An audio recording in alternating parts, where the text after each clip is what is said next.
Hallelujah, hallelujah. मैं परमेश्वर को धन्यवाद देता हूँ। प्रभु जी, आपको कोटि-कोटि धन्यवाद देता हूँ कि आपने आज फिर से सुंदर वचन के साथ मुझे अपनी उपस्थिति में बैठने को दिया प्रभु जी। हाँ, प्रभु जी, आज हम वचन की सच्चाई को जानने के लिए प्रभु जी, आपके वचन के द्वारा ही सीखने को एकत्रित में सुनने वालों को आशीष कर, उनकी सोच को, उनकी याददाश्त को और उनकी ज़हन को तू पवित्र कर। वचन की गहराई में जाने में मदद कर। आशीष कीजिए पिता यीशु के नाम से माँगता हूँ। आमीन।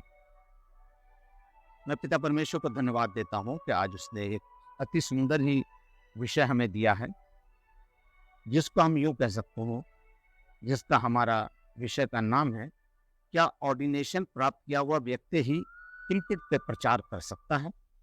अर्थात हम यूँ कह सकते हैं, क्या ऑर्डिनेशन लिया हुआ व्यक्ति, जो व्यक्ति किसी संस्था या किसी पास्टर या किसी बाइबल कॉलेज या कहीं से भी अगर उसको ऑर्डिनेशन मिलता है, तभी वो पुल्पिट पे प्रचार कर सकता है?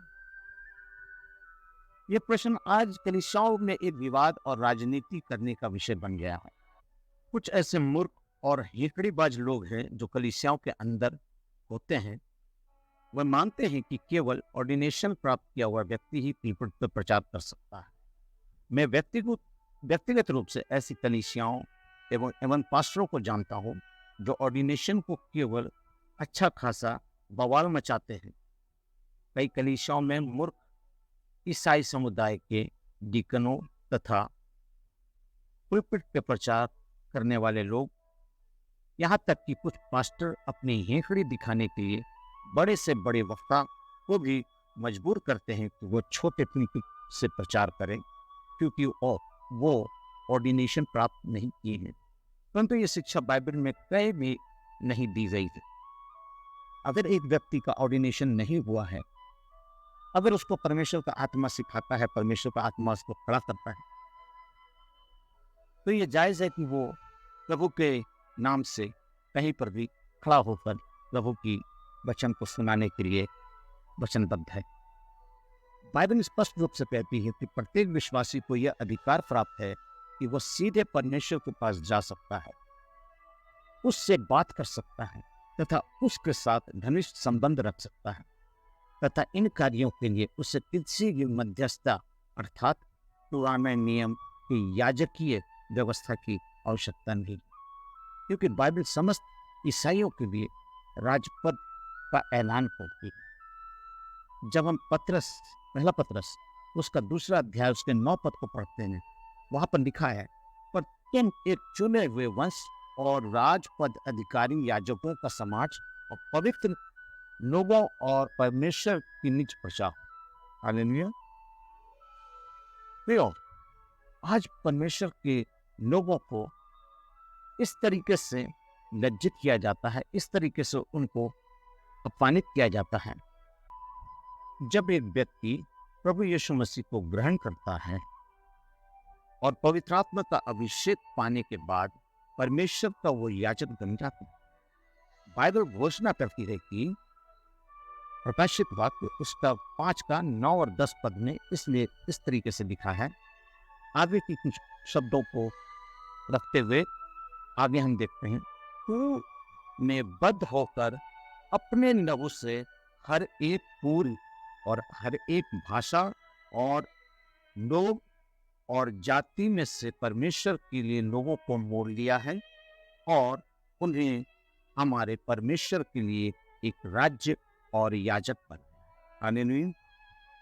प्रियो, हमें पढ़ना पड़ेगा बाइबल को। अगर आप बाइबल नहीं पढ़ेंगे तो लोग ये समझते हैं कि ये कोई मामूली इंसान है, लेकिन याद रखिए, जिससे परमेश्वर का आत्मा अभिषेक करता है, उसे किसी और व्यक्ति को अभिषेक करने की जरूरत नहीं पड़ती। अतः बाइबल अपनी शिक्षाओं पर अत्यंत ही स्पष्ट है। अनेक बाइबल में संदर्भ उपलब्ध है, जिससे स्पष्ट एवं सीधे तौर पर पता चलता है कि पुलपिट से प्रचार करने के लिए किसी भी मसीह विश्वासी को ऑर्डिनेशन की आवश्यकता नहीं। प्रभु यीशु को यहूदी सभा में, जिसको सेंट हेनरी कहते हैं, वहां के महायाजक द्वारा ऑर्डिनेशन प्राप्त नहीं। फिर भी यीशु यहूदी आराधनालय में सबत के दिन उपदेश दिया करते थे। जैसा कि इसके लिए मैं आपको बहुत सारे रेफरेंस दे सकता हूँ। मत्ती 4:23, मरकुस 1:21, उसके बाद 6 मरकुस 6:2, लूका 4:15 से 22, मत्ती 13 उसका 54 पद। यहाँ सभी जगहों पर लिखा हुआ है यहूदी आराधनालयों की रीति ये हुआ करती थी कि यदि कोई परमेश्वर का जन जो वचन और आत्मा से परिपूर्ण होता था उसके आराधनालय में आता था, वो स्थानीय याजक उस व्यक्ति से अनुग्रह करता था कि वो सभा में उपदेश करे, और उसके लिए ये जरूरी नहीं होता था कि वो व्यक्ति याजक या ऑर्डिनेशन पाया हुआ हो। इसी तथ्य का एक स्पष्ट उदाहरण हमारे नए नियम में प्रकाशित है, प्रमाणित है और लिखा हुआ है कि जिसे हम पढ़कर ये जान सकते हैं कि परमेश्वर के भक्त जनों ने इस विषय में क्या बात करी है। प्रेरितों के काम नामक पुस्तक में बताया गया है कि पौलुस और बरनबास अपनी प्रथम प्रचार यात्रा के दौरान सबत के दिन जब अंताकिया में यहूदी आराधनालय में गए तो वहां पर लिखा है, प्रेरितों के काम 13:15 से 16 के बीच में लिखा है, व्यवस्था और भविष्यवक्ताओं की पुस्तक से पढ़ने के बाद सभा के सरदारों ने उनके पास कहला भेजा कि हे भाइयों, यदि वह के उद्देश्य के लिए तुम्हारे मन में कोई बात हो तो कहो। तब पौलुस ने खड़े होकर और हाथ से सैन करके कहा, अपने हाथ का इशारा करते हुए उसने लोगों से कहा, अतः बाइबल काल में यहूदी आराधनालयों में बिना राजकीय ऑर्डिनेशन किए हुए भी लोग प्रीफिट पर प्रचार कर सकते थे और करते थे। परंतु कुछ लोग तर्क देते हैं कि यीशु मसीह के सुसमाचारों में रब्बी कहा गया है। हाँ, यीशु मसीह को सुसमाचारों में रब्बी कहा गया है। मत्ती 26:49 पद में और यूहन्ना 20:16 पद में, जो स्पष्ट रूप से ये बात को प्रकट करता है कि यीशु को महायाजक से ऑर्डिनेशन प्राप्त था। परंतु यह सत्य नहीं है, क्योंकि यदि यीशु को वास्तव में ऑर्डिनेशन प्राप्त होता तो प्रधान याजक, शास्त्री, पुरनिये यीशु से उसके ऑर्डिनेशन के प्राप्त नहीं होने की मांग करते। जैसा कि लूका 20:2 में कहा है, हमें बता कि तू इन कामों को किसके अधिकार से करता है, वो कौन है जिससे तू ये अधिकार दिया है। प्रिय, यहाँ स्पष्ट है कि यीशु मसीह से उसके ऑर्डिनेशन के विषय में, उसके अधिकार के विषय में बात की जा रही है, जिससे स्पष्ट पता चलता है कि यीशु मसीह को महायाजक द्वारा ऑर्डिनेशन प्राप्त नहीं था, परंतु फिर भी यीशु आराधनालयों में उपदेश दिया करते थे। इसके बाद एक और चीज हम बात देखेंगे कि जीवित उदाहरण पौलुस का स्वयं। पौलुस के विषय में नए नियम में प्रमाणित लेखों से बताया गया है कि वो गलीलियाई नामक विद्वान रब्बी एवं संस्थापक का शिष्य था। प्रेरितों के काम उसका 5:34 और 22:3 तथा मंदिर के सिपाहियों का एक उच्च अधिकारी था। इसका रेफरेंस मैं देता हूँ, प्रेरितों 7:58, 8:3 और 9:1 से 2। ये कहीं नहीं बताया गया है कि उसे ऑर्डिनेशन प्राप्त था, परंतु यीशु को ग्रहण करने के बाद वह तुरंत आराधनालयों में यीशु का प्रचार करने लगा। हाँ प्रियो, गौर करने की बात यह है कि पौलुस बिना ऑर्डिनेशन दिए और बिना रोक टोक के आराधनालयों में प्रचार करता था, जिसका प्रमाण हमें प्रेरितों के काम उसके 9वें अध्याय में साफ साफ पता चलता है कि पौलुस यहूदी आराधनालयों में वचन देता था, जबकि पौलुस के ऑर्डिनेशन का वर्णन तो हमें 13वें अध्याय को पढ़ने पर मिलता है। हाँ प्रियो, जब हम 13वें अध्याय को पढ़ते हैं तब वहां पर उसके ऑर्डिनेशन की बात आती है, और प्रेरितों 13 उसका 2 से 3 में लिखा हुआ है, जब वे उपवास सहित प्रभु की उपासना कर रहे थे, तो पवित्र आत्मा ने कहा, मेरे निमित्त बरनबास और शाऊल अर्थात पौलुस, जो पहले शाऊल था बाद में पौलुस हुआ, को उस काम के लिए अलग करो जिसके लिए मैंने तुम्हें बुलाया है। तब उन्होंने उपवास और प्रार्थना करके उन पर हाथ रखे और उन्हें विदा किया। उन पर हाथ रखे अर्थात उसका ऑर्डिनेशन किया, पौलुस का ऑर्डिनेशन हुआ। 13वें अध्याय में हम जाकर देखते हैं कि इसका ऑर्डिनेशन क्या है। गौरतलब यह है कि ऑर्डिनेशन भी कोई वैध ऑर्डिनेशन नहीं था, क्योंकि यह महायाजक द्वारा नहीं, परंतु ऑर्डिनेशन के आधार पर अपनी मिशनरी यात्राओं के दौरान पौलुस बिना किसी रोक टोक के यहूदी आराधनालयों में जाता एवं प्रचार करता और प्रभु का सुसमाचार सुनाता था। इस प्रकार यहूदा, सिलास, अपुल्लोस अन्य उदाहरण हैं जो बिना ऑर्डिनेशन किए हुए आराधनालयों में प्रचार करते थे। हाँ प्रियो, जब आप प्रेरितों के अध्याय को, पूरी किताब को पढ़ेंगे तो ये सब चीजों को बहुत बारीकी से पता चलेगा। जबकि आप 15-32 को पढ़ लीजिए, 18-24 को पढ़ लीजिए, 24 से 28 तक में पढ़ लीजिए, वहां पर यह लिखा है कि यहूदा, सिलास, अपुल्लोस ये सब प्रभु का सुसमाचार प्रचार करते थे। बाइबल में केवल पवित्र आत्मा के ऑर्डिनेशन की ही बात की गई है। अन्य कोई भी ऑर्डिनेशन की बात कोई गारंटी नहीं देता कि व्यक्ति पवित्र आत्मा से अभिषेक पाया है या नहीं। यीशु को क्रूस पर चढ़ाने वाले महायाजक और याजक सब ऑर्डिनेशन प्राप्त थे, परंतु कोई भी पवित्र आत्मा पाया हुआ नहीं था। अतः हम ऐसे ही कह सकते हैं कि ऑर्डिनेशन मात्र एक मानवीय क्रिया है जिसका उपदेश करने या पवित्र आत्मा का अभिषेक प्राप्त करने से कोई लेना देना नहीं। हाँ प्रिय, अगर किसी व्यक्ति को पवित्र आत्मा का अभिषेक मिलेगा तो उसे किसी और ऑर्डिनेशन की आवश्यकता नहीं। मैं एक बात यहाँ पर साफ करना चाहता हूँ, आज बहुत से लोग बाइबल कॉलेज में पढ़ के आते हैं, अच्छी बात है। बहुत से लोग आज प्रभु की उपस्थिति में रहते हैं, लेकिन याद रखिए, बाइबल कॉलेज आपको ज्ञान दे सकता है, बाइबल कॉलेज आपको डिग्री दे सकता है, बाइबल कॉलेज आपको टेक्निक सिखला सकता है, लेकिन वो आपका अभिषेक नहीं कर सकता। एक अभिषेक पाया हुआ व्यक्ति जिसे पवित्र आत्मा सिखाएगा, उसे किसी व्यक्ति की ऑर्डिनेशन की आवश्यकता नहीं पड़ेगी। मैं बहुत साफ शब्दों में आपको बात कर रहा हूं। आज संसार में बहुत से ऐसे लोग हैं, बहुत से ऐसे व्यक्ति हैं जिनको परमेश्वर का आत्मा चलाता है।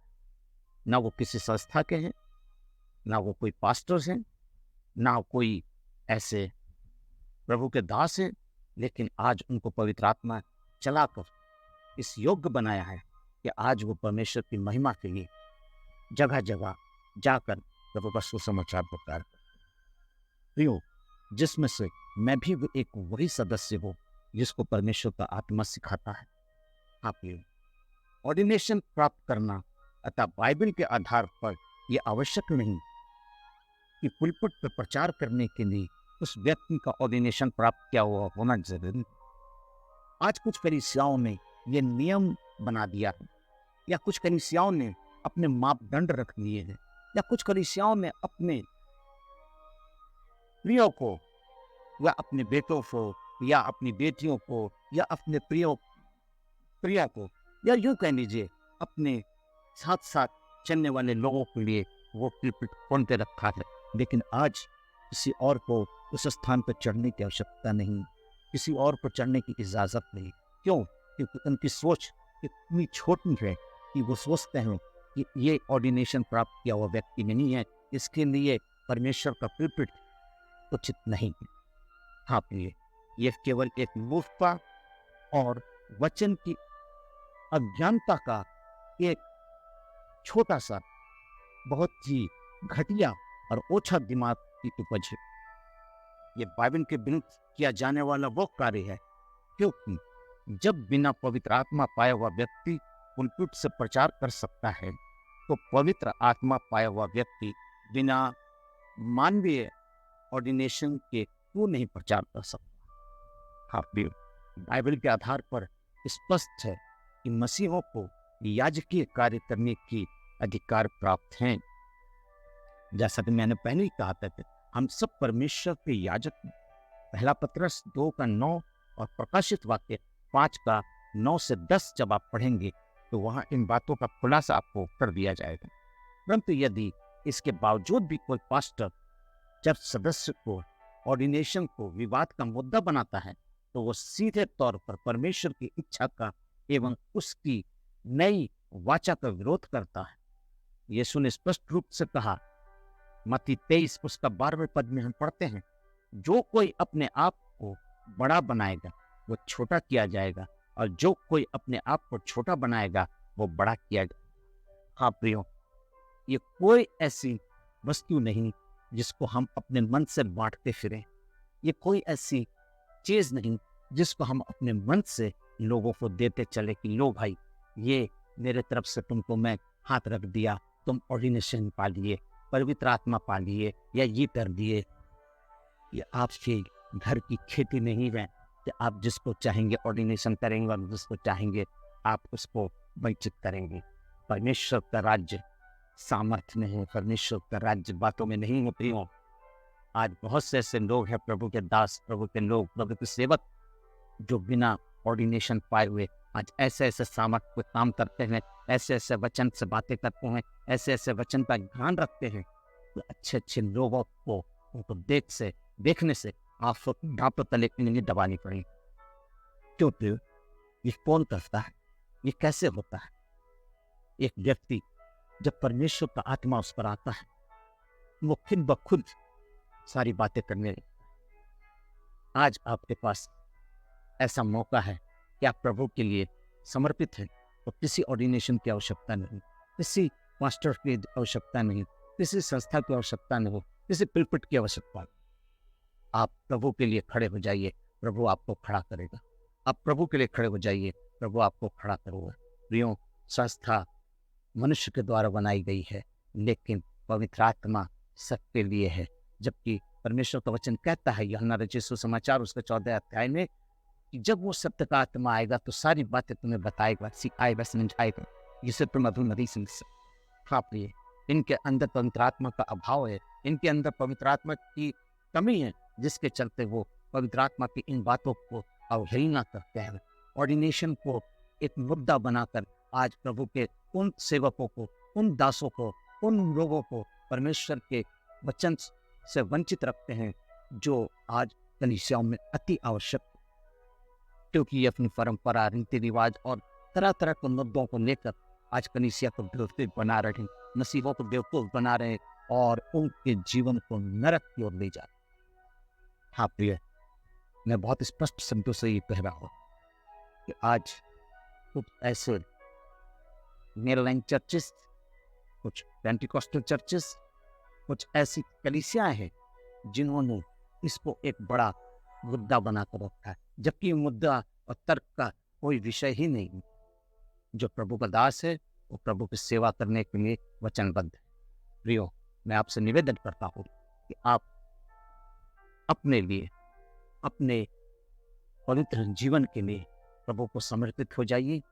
किसी ऑर्डिनेशन की जरूरत नहीं है आपको, कोई व्यक्ति पे भरोसा मत कीजिए, किसी व्यक्ति से कोई लेना देना नहीं। आपको परमेश्वर का आत्मा ऑर्डिनेशन देगा, आपको पवित्र आत्मा आपको अभिषेक करेगा, और जब सामर्थ पाओगे तो यहूदिया से लेकर सामरिया तक मेरे गवाह ठहरो। आपको अपने चेलों को यीशु ने कहा, जब पवित्र आत्मा तुम पर आएगा तो तुम सामर्थ पाओगे। यस, वो सामर्थ आपको परमेश्वर का आत्मा देगा, वो सामर्थ आपको परमेश्वर का आत्मा देगा, जिसे कलीसिया रोके हुए है। हाँ, कलीसिया रोके हुए है, लेकिन वो सामर्थ आपको मिलेगा। वो सामर्थ मिलेगा क्योंकि मेरा यीशु आपको देने को तैयार है। मेरा यीशु आपको देने के लिए अत्यंत व्याकुल है। हाँ पुण्यो, ये वचन सत्य है और ये परमेश्वर का जीवित वचन। मैं आपके लिए वो पद पढ़ देना चाहता हूँ जिसमें परमेश्वर का वचन इस प्रकार से लिखता है। प्रेरितों के काम उसका 1 अध्याय उसके 8वें पद में लिखा है, परंतु जब वो पवित्र आत्मा तुम पर आएगा तब तुम सामर्थ्य पाओगे। किसी व्यक्ति के सामर्थ्य की आवश्यकता नहीं है आपको, किसी व्यक्ति या संस्था के सामर्थ्य की आवश्यकता नहीं है। वो आपके अंदर पवित्र आत्मा का सामर्थ्य आएगा। जब पवित्र आत्मा तुम पर आएगा तब तुम सामर्थ्य पाओगे और यरूशलेम और सारे यहूदिया और सारे सामरिया में और पृथ्वी की छोर तक मेरे गवाह हो। हालेलुया। प्रियो, आपको कलीसिया तुच्छ समझती होगी, आपको कलीसिया छोटी समझती होगी, आपके पास्टर के नजरों में आप विश्वासी हैं, लेकिन आपकी कोई औकात नहीं है कलीसिया में खड़े होने की। प्रियो, छोड़ दीजिए। आपको पवित्र आत्मा जब सिखाएगा, बताएगा, समझाएगा, चलाएगा, तब आप खुद चलेंगे और पृथ्वी के छोर तक प्रभु के गवाह ठहरेंगे। किसी कलीसिया का ये अपना सिद्धांत नहीं है कि हम किसी व्यक्ति को पिलपिट से रोक सकें। अरे पिलपिट नहीं मिली तो क्या हुआ? परमेश्वर के लिए सड़क तो है, पेड़ तो है, मोहल्ला तो है, गली कूचा तो है। आप खड़े हो जाइए, प्रभु की सामर्थ्य आपके जीवन में काम करेगी और परमेश्वर का वचन बहुत आयत से आपके जीवन में क्रिया करेगा। प्रभु आप लोगों को आशीष दे। आइए हम सब प्रार्थना करें। महान सर्वशक्तिमान दयालु पिता परमेश्वर, अनुग्रहकारी परमेश्वर, सर्वशक्तिमान अनुग्रहकारी परमेश्वर पिता, हम आपका धन्यवाद करते हैं प्रभु जी कि आपने ये सुंदर वचन हमें दिया प्रभु जी। हाँ प्रभु जी, जिसे आपका पवित्र आत्मा, आपके पवित्र आत्मा का अभिषेक मिलेगा प्रभु जी, उसे किसी व्यक्ति, मनुष्य या संस्था के ऑर्डिनेशन की आवश्यकता नहीं प्रभु जी। जिसे आप खड़ा करेंगे प्रभु जी, वो सचमुच प्रभु जी आपकी सेवा में बढ़ेगा। प्रभु जी, मैं धन्यवाद देता हूँ कि आपने मुझे चुना, मुझे खड़ा किया और अपनी महिमा के लिए, अपने राज्य के विस्तार के लिए प्रभु जी आपने मुझे अगुवाई की। मैं प्रभु परमेश्वर आपका धन्यवाद करता हूँ। आशीष करे कि सुनने वालों के मनों में काम कर, दया कर, यीशु के नाम से मांगता हूं। आमीन।